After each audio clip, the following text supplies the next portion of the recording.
Assalamualaikum warahmatullahi wabarakatuh. Kenalkan, saya Yohana dengan NIM 2304296. Di sini saya akan menjelaskan bagaimana pemberdayaan perempuan dalam meningkatkan kesejahteraan keluarga dan pembangunan berkelanjutan di Indonesia. Yaitu ini adalah judul dari paper saya tadi, yaitu pada mata kuliah pemberdayaan masyarakat. Yang pertama, kita akan membahas mengenai ketimpangan gender sebagai realitas empiris. Dari data BPS 2023, mencatat bahwa tingkat partisipasi angkatan kerja perempuan Indonesia hanya mencapai 52,7%, jauh di bawah angka laki-laki yaitu sebesar 84,6%. Kesenjangan sebesar 31,9 poin persentase ini bukan hanya sekedar angka statistik, melainkan cerminan dari hambatan multidimensi yang bersifat struktural, norma budaya patriarki yang makar, keterbatasan akses terhadap modal usaha, dan pendidikan berkualitas, serta beban kerja domestik yang secara tidak proporsional yang ditanggung oleh perempuan. Semua bersatu membentuk siklus ketergantungan yang sulit diputus. Perempuan yang terjebak dalam siklus ini mengalami pembatasan mobilitas ekonomi dan sosial secara bersamaan, sehingga potensi kontribusi mereka bagi pembangunan nasional belum terwujud secara.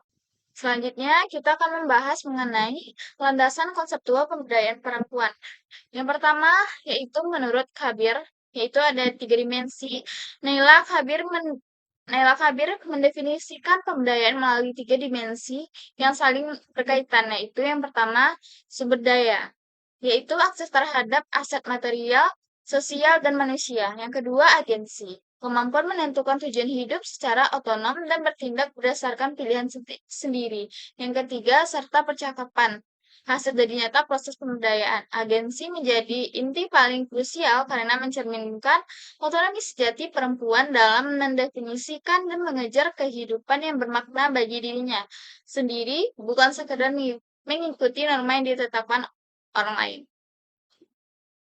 Yang kedua yaitu ada Sen dan Nussbaum, kapabilitas.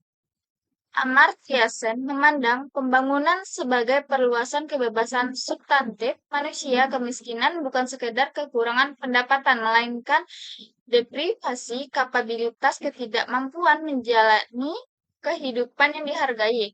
Martha Nussbaum melengkapi pendekatan ini dengan menetapkan daftar kapabilitas sentral sebagai standar minimum keadilan sosial, mencakup kesehatan, integritas tubuh, emosi, akal praktis,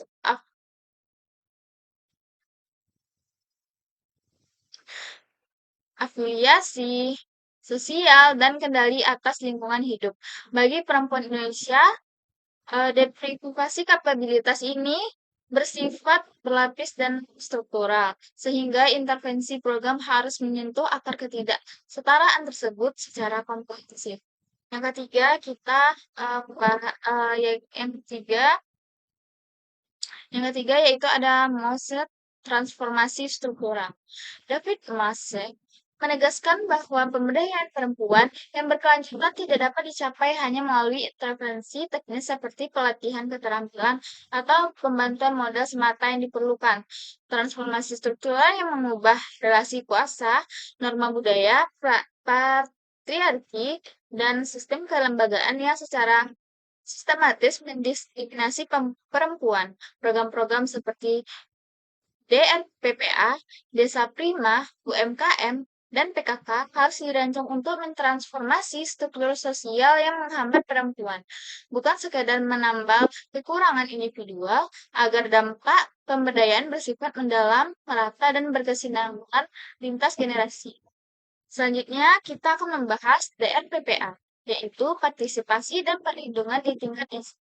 Program DRPPA yang diluncurkan oleh Kemen PPA sejak tahun 2016 menerapkan pendekatan integratif dengan menanamkan perspektif gender ke dalam seluruh siklus tata kelola desa, mulai dari perencanaan, pengangguran, hingga evaluasi.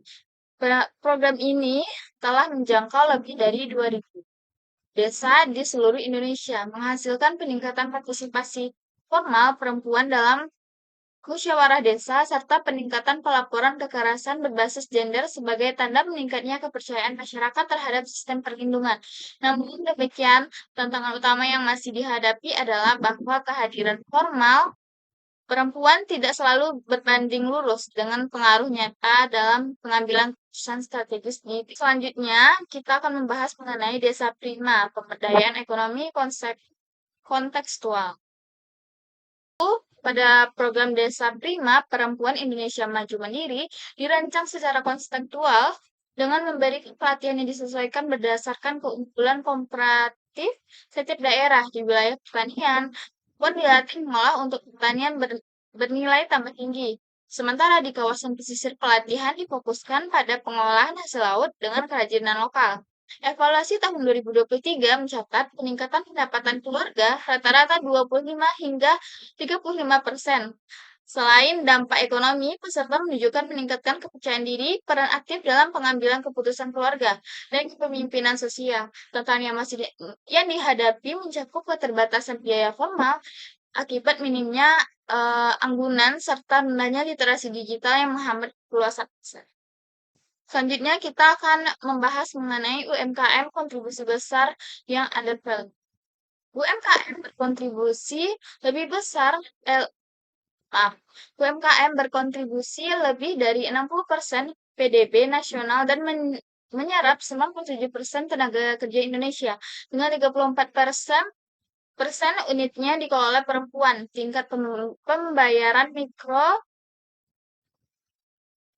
mikrokreditur perempuan mencapai 98,5%, menepis narasi diskriminatif tentang kelayakan kredit mereka.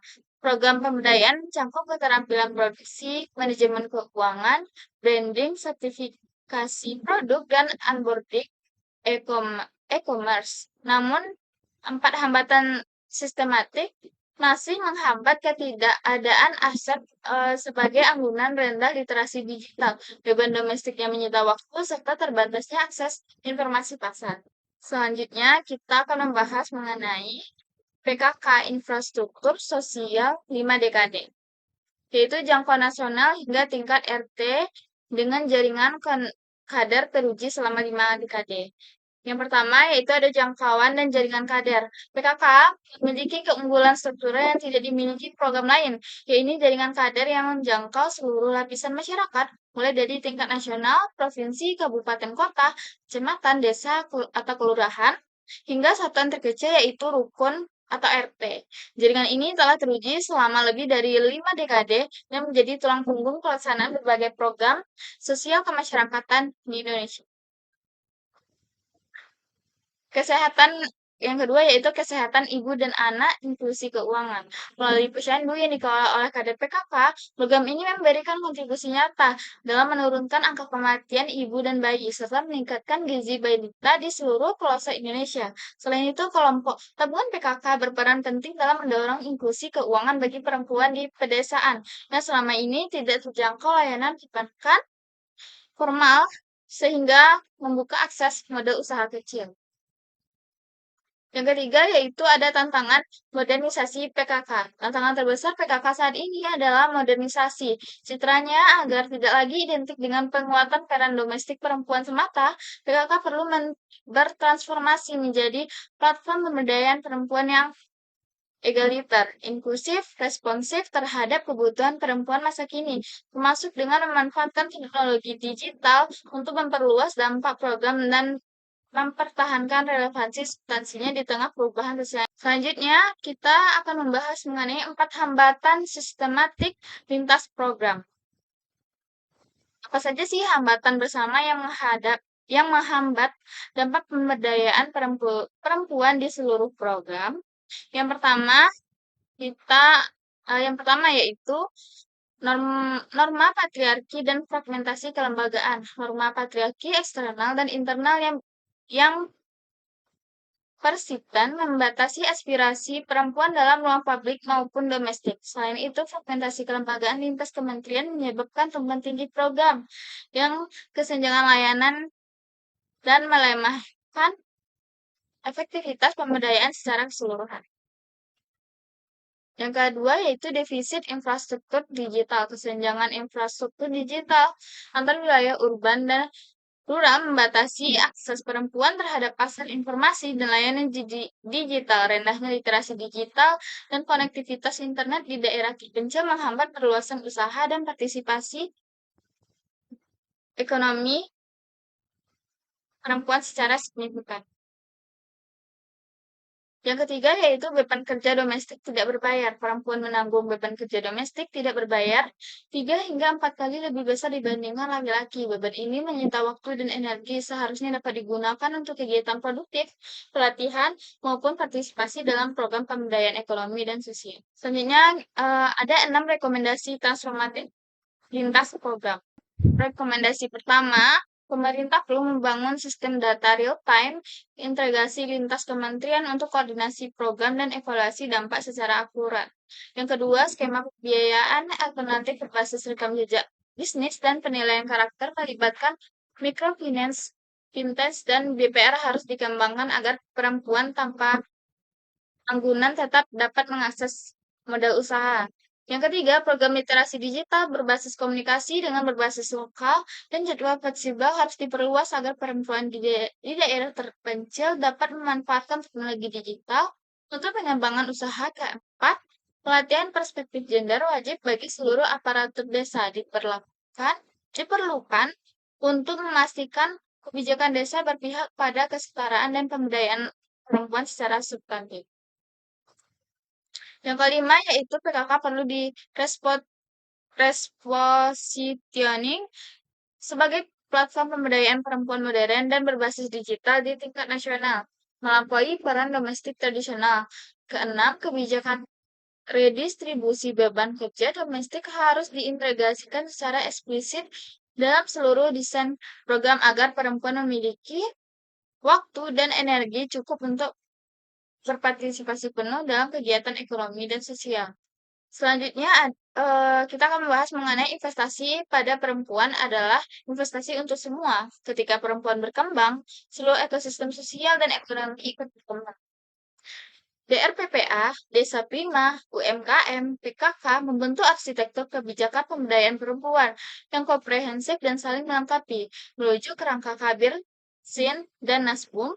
Pemberdayaan sejati berarti perempuan memiliki kebebasan membuat pilihan hidup bermakna dan berpartisipasi penuh dalam masyarakat. Investasi pada perempuan adalah agenda pembangunan nasional yang paling strategis karena manfaatnya menjangkau keluarga, komunitas, dan perekonomian bangsa secara menyeluruh. Baik, itu saja yang dapat saya jelaskan dari hasil paper saya. Saya ucapkan terima kasih. Assalamualaikum warahmatullahi wabarakatuh.